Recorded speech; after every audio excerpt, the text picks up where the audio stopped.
안녕하세요. 10월 16일 월요일입니다. 오늘은 열왕기상 17장 1절부터 7절까지입니다. 제가 읽겠습니다.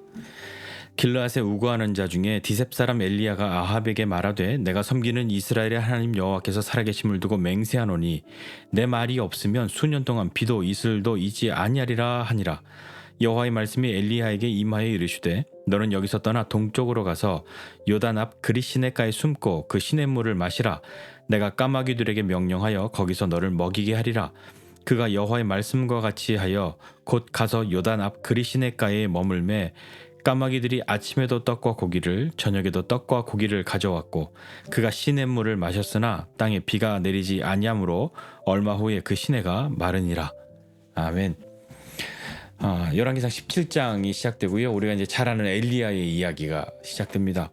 이 시대의 그 북이스라엘 왕은 아합 왕이었잖아요. 아합은 뭐 많이 들어보셨겠지만 정말 나쁜 왕, 못된 왕인데 얼마나 나쁘고 악한 왕이냐면 그 이전에 어떤 왕보다도 가장 악하여서 하나님을 가장 노엽게 한 그런 왕이라고 이야기합니다.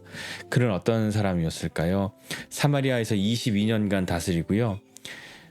그의 타이틀은 그 이전에 어떤 왕보다도 정말 여호와 보시기에 악을 행한 왕, 이렇게 계속 불렸습니다. 여로보암의 그 죄를 따라가는 것, 여로보암의 길로 행했기 때문에 이 왕들은 악해 범죄하였어라고 말했던 그 죄, 그런 죄를 짓는 것은 뭐 워낙 가볍게 짓는 죄들이고, 그러니까 그가 짓는 죄 중에 그것은 뭐 중차대한 죄가 아니라 뭐 심지어 하찮게 짓는 죄, 그게 여로보암의 그 길로 가는 그 죄를 짓는 것, 그건 뭐 오히려 가볍게 여길 정도로 그렇게 죄를 짓고, 그의 아내가 이세벨이라고 하는 것이죠. 시돈 사람 옛 바알의 딸 이세벨을 아내로 맞이하였고, 그 아내를 맞이한 것, 거기에서 이세벨이 아마도 이 아합을 부추겼겠죠. 그래서 아합이 바알을 섬기는 사람이 되고, 그냥 적당히 섬기는 사람, 두루두루 섬기는 사람이 되는 것 아니라 바알의 신전을 만들고 제단을 쌓고 했던 그런 일을 여기까지 열심히 나아갔던 사람이 이 아합입니다. 사마리아에 그렇게 신전과 제단을 만들었거든요. 그리고 아세라상도 만들었던 거죠. 이런 것들로 그 이전에 이스라엘 모든 왕보다도 심히 하나님을 노하시게 한 그 아합이 다스리고 있는 그 아합의 시대에 엘리야가 나타났습니다. 엘리야가 나타나서 아합에게 말한 거죠. 뭐라고 말했냐면, 내가 섬기는 이스라엘의 하나님 여호와께서 살아계심을 두고 맹세한다. 내가 내 말이 없으면 수년 동안 비도 이슬도 있지 않을 것이다. 그렇게 이야기하는 거죠. 이 악한 시대에도, 이 악한 왕이 다스리는 시대에도 하나님의 말씀이 임하였습니다. 그리고 이 말씀을 통해서 엘리야는, 야, 그러니까 너 내 말 잘 들어야 돼. 나 굉장한 사람이야. 이것을 부각시키고 이렇게 나타내려고 했던 것이 아니라, 엘리야의 일성은 그것이죠. 내가 섬기는 이스라엘의 하나님 여호와. 그러니까 바알이 우리 하나님 아니고 여호와께서 우리 하나님이시다. 그 하나님 말씀하셨다. 내 말이 없으면 그것은 내가 하나님보다 더 위에 있다가 아니라 나 그 하나님 믿는 사람이고, 그렇게 하나님의 살아계심 두고 맹세하는데, 내가 비가 없을 것이다. 하나님 나를 통해서 이렇게 말씀하시면 비도 안 올 뿐만 아니라 이슬도 맺히지 않을 거라고, 그렇게 이야기하는 것이죠. 하나님의 말씀을 엘리야가 외쳤던 겁니다. 여호와의 말씀이 임하여서 어떻게 되었습니까? 그렇게 말씀하고 난 다음에 다시 엘리야에게 하나님의 말씀이 임하였는데, 그때 하나님이 엘리야에게 말씀하시는 건 숨으라 말씀하신 겁니다. 여기서 떠나서 숨으라. 이건 무슨 얘기입니까? 하나님 말씀을 대신 외쳤고 선포했으면 하나님이 지켜주시든 거기서 아무 일 없게 해주셔야 맞는 것 아닙니까? 그런데 하나님은 엘리야에게 여기서 떠나서 동쪽으로 가서 요단 앞 그릿시내가에 숨으라 이렇게 말씀하십니다.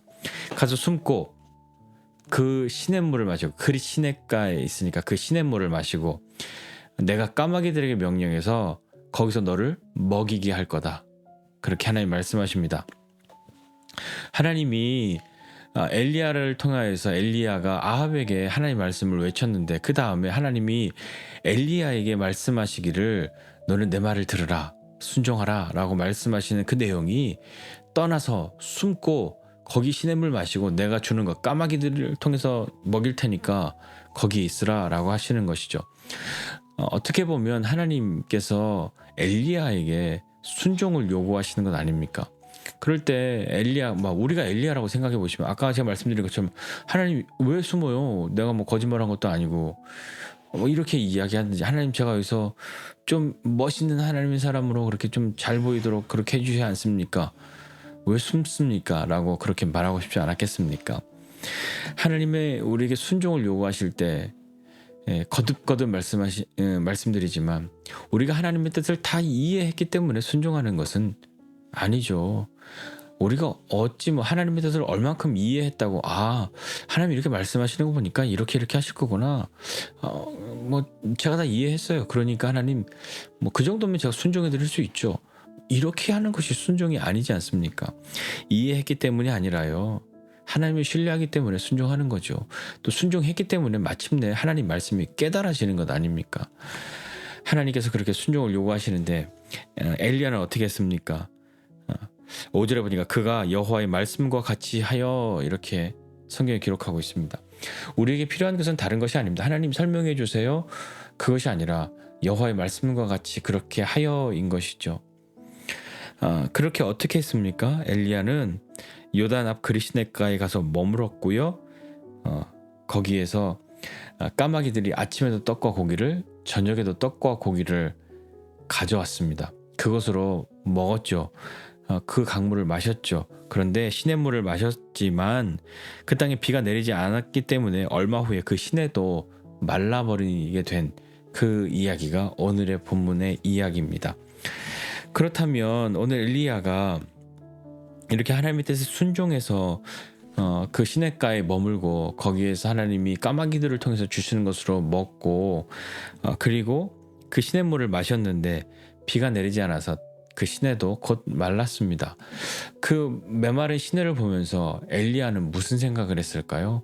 우리는 그 메마른 시내를 보면서 무엇을 생각해야 할까요? 뭐야, 하나님 뜻대로 하는데 왜 이렇게 힘들어? 왜 또 그래도 다 가물어도 우리 있는 데는 비가 와야지, 우리 있는 곳은 물이 있어야지 하는 그런 마음이 혹 우리의 마음이지 않습니까?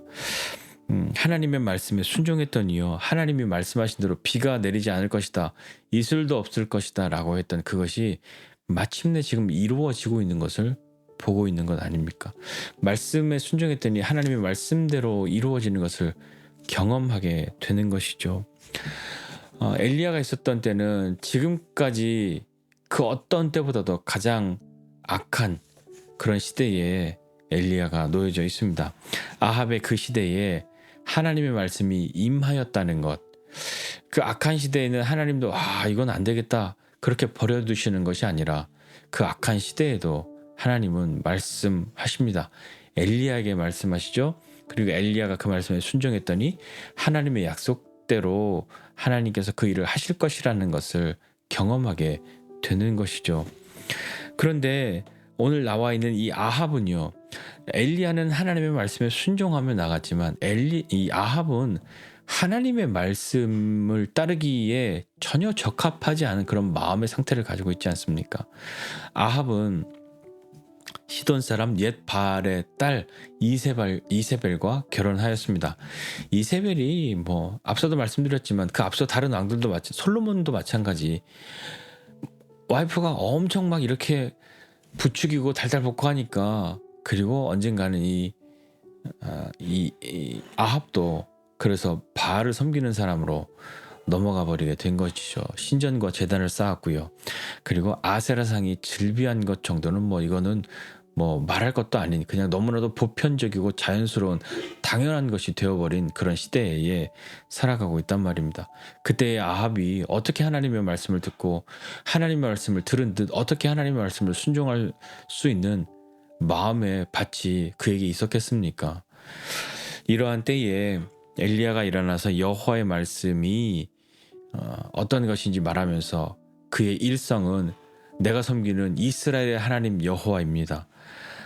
여호와가 이스라엘의 하나님이심을 선언하고 하나님의 말씀을 선포한 것이죠. 오늘 말씀 보면서 좀 한 가지 생각해 보고 싶은 것이 있습니다. 뭐냐면 이 아합은 바알을 섬기는 사람이 되었기 때문에 아합 아래에는 물론 이세벨의 영향력이지만 이 바알의 선지자와 아세라의 선지자가 많았단 말입니다. 바알 선지자 450, 아세라 선지자 400, 막 이렇게 해서 이 아합이 그들을 먹이고 그들을 키우고 있는 거죠. 그들을 보호해주고 있는 겁니다. 그들이 바알의 선지자와 아세라의 선지자로 활동할 수 있도록 그들을 지키고 보호해주고 있죠. 살다 보면요, 먹고 사는 게 힘들고 어려우니까 물론 뭐 전체적으로 다 가난한 그런 시대를 살고 있는 것은 아니지만 그래도 각자가 살고 있는 이 시대가 과거의 그 어떤 시대보다도 어렵지 않습니까? 과거에 더 어려운 시대가 있었다고 한들 그것은 지금 우리가 살고 있는 우리가 경험해보지 않은 것이기 때문에 그것이 얼마나 힘들었는지 잘 가늠이 되지 않습니다. 지금 제일 힘든 것은 과거가 아니라 지금을 살고 있는 우리, 지금 나의 환경과 나의 처지인 것이잖아요. 먹고 사는 것, 더 잘 먹는 것, 더 많이 먹는 것, 그것이 제일이라고 여기고 그렇게 되기 위해서는 수단과 방법을 가리지 않고 삶을 살아가는 것이 지금 우리의 시대이지 않습니까? 그렇다면 저와 여러분은 무엇으로 우리의 먹을 것, 무엇으로 우리의 음식을 삼으시겠습니까? 하나님을 따르면 어떻게 되겠습니까? 그리고 잘 먹이고 많이 먹여줄 수 있고 원하는 건 다 줄 수 있다고 말하는 것을 따라간다면 어떻게 되겠습니까? 아합은 바알과 아세라의 선지자들을 먹이고 보호해주고 있습니다. 그렇다면 엘리야는요? 엘리야는 누가 먹이고 누가 보호해줍니까? 그 물음에 오늘 하나님이 답하시는 것 아닙니까? 하나님께서 너 동쪽으로 가고 거기 시냇가에 머물고 시냇물 마셔. 그러면 내가 까마귀들 명령해서 너를 먹이게 할 거야. 그게 상식적으로 보편적인 우리의 인생의 경험에서 아니 그게 가당키는 한 이야기입니까? 그러나 하나님은 하나님의 말씀을 이루시는 분이시죠. 무엇으로 우리가 먹어야 하겠습니까? 아합에게 얻어 먹어야 하겠습니까? 아니면 하나님이 먹이시는 것을 먹어야 하겠습니까? 참 너무 답은 정해져 있는 질문인 것 같지만 선뜻 대답하기가 쉽지 않을 수도 있습니다. 과연 하나님이 나를 먹이신다는 것은 도대체 무슨 뜻인가? 나는 가만히 있기만 하면 되는 것인가?